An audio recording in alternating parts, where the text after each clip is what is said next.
Magandang umaga po sa ating lahat, mga kapatid. Magandang umaga din po, Father.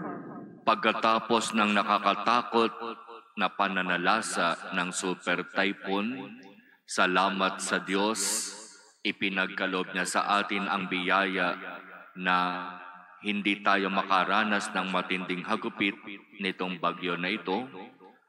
At salamat din sa Sierra Madre Mountain.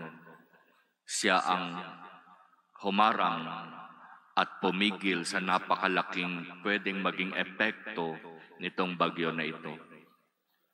Mga kapatid, sa ating pagninilay, narinig natin mula sa ating ebanghelyo ang mga magandang paalaala para sa pagsisimula ng panibagong isang linggo. Sa lahat ng sinasabi dito, ang kahilingan ng mga alagad sa ating Panginoon.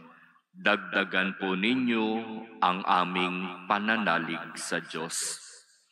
Alam namin na matindi ang haharapin naming pagsubok sa buhay. May mga pagkakataon hindi namin ito kakayanin. May mga pagkakataon hindi namin ito maiintindihan. Dagdagan po ninyo ang aming pananalig sa Diyos. Kung ito ang kahilingan ng mga alagad, di ba ito rin ang kahilingan natin sa Diyos? Lalo na sa iba't ibang sitwasyon na ibinibigay niya sa atin kung saan, kung ako lang, kung tayo lang, hindi natin kakayanin. Pero sa tulong at awa ng Diyos, mapagtatagumpayan natin ang lahat. Kaya nga, ang hingin nating tulong at biyaya sa Diyos ay ang katulad ng hiningi ng mga alagad. Increase our faith, O Lord.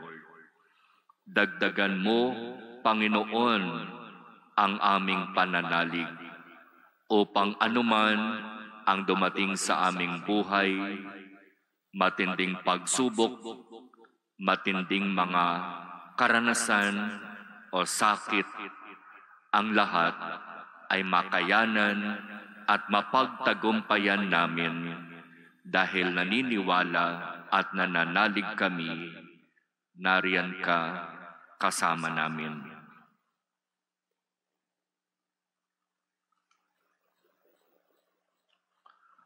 Amen.